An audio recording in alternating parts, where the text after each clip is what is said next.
Okay, let's make a pumpkin topiary craft here. I just started with 3 little pumpkins. It's going to be a mini topiary. I got these at Dollar Tree, but grabbed pumpkins from the craft store, wherever. I just cut the tags off of them and gave everything a base coat with plain white Rust-Oleum chalk paint.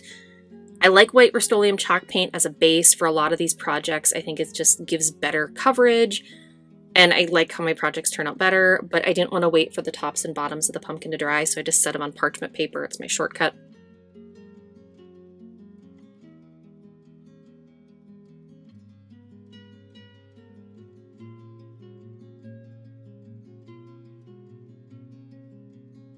And then I just did base coats of my color. So each pumpkin is going to be a different color, and I kind of went with a fairy tale pumpkin theme here. So the smallest pumpkin here is Folk Art Home Decor chalk paint in the color Sage. It's kind of like a bluish. I don't know why they call it sage, but here we have it. And then the middle pumpkin is Folk Art Home Decor chalk paint in the color Barely Pink.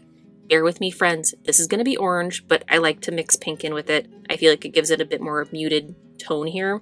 And then the bottom pumpkin there, I switched over to the Waverly brand that I normally buy at Walmart. This is the color Moss. And you're going to see me here spraying some water on it.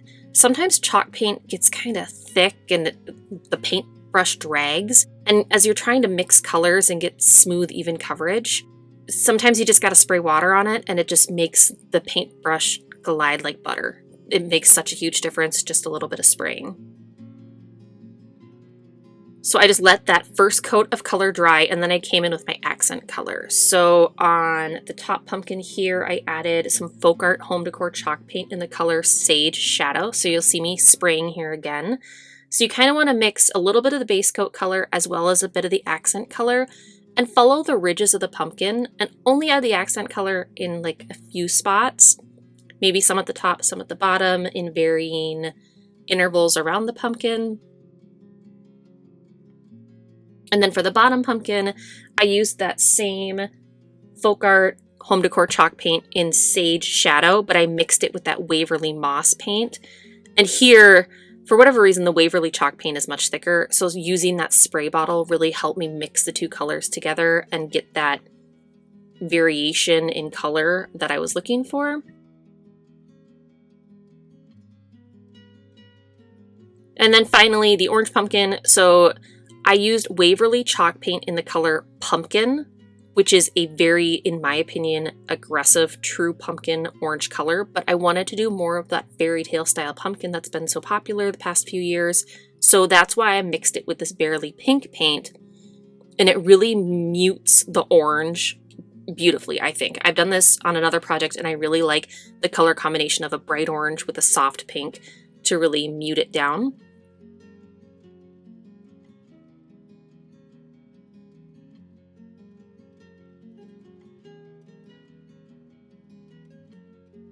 And then, because it's a topiary, you only need the top stem to show, so I just grabbed, this is Folk Art matte paint in the color Coffee Bean, whatever brown paint you want, or rip out that stem and add, a small twig or something for your stem, but I just painted it brown.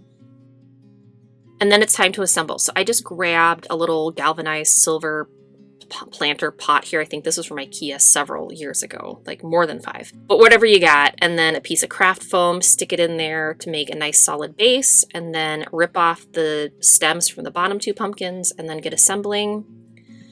Plenty of hot glue between each layer. You'll see here I added the hot glue in the center of the pumpkin, which is raised, so it didn't make contact with the styrofoam, so you got to do it around the rim of the bottom of the pumpkin. Anyway, learn from me.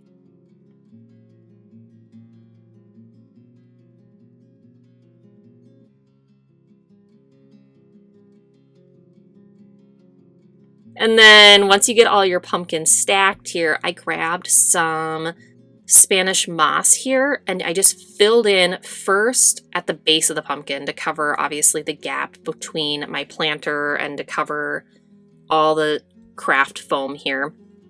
So just work in little sections, cut a little bit out. Yes, it's going to be horribly messy, but I think the end result is beautiful.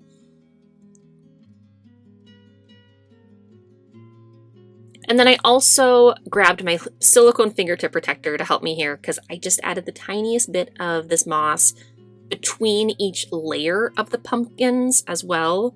So just between the top and the middle and the bottom pumpkin to add a little bit more texture.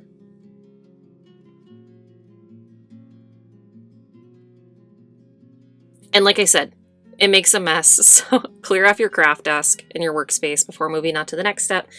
I really like this little mini desktop vacuum. I'll link to it below. Super handy for stuff like this. And then I just finished off the project with a little bit of faux greenery. I think this was faux boxwood, but it's like a deep kind of teal color, which I thought was really beautiful. I think I got it at Michael's last year. Not sure. I really like stocking up Michael's, Hobby Lobby when the stuff goes like 40% off, or at the end of the season when it's like 60% off. Stock up on the greenery, save it for next season. Like there's no reason why you can't use it next year, and that'll save you a bunch of money. The greenery doesn't go out of style, so stock up when it's on sale. So I just kind of cut little bits and hot glued it and stuck it in at varying intervals, and that was that. So here's my finished little mini pumpkin topiary in some less than classic colors, but I really enjoy this color combination for fall time.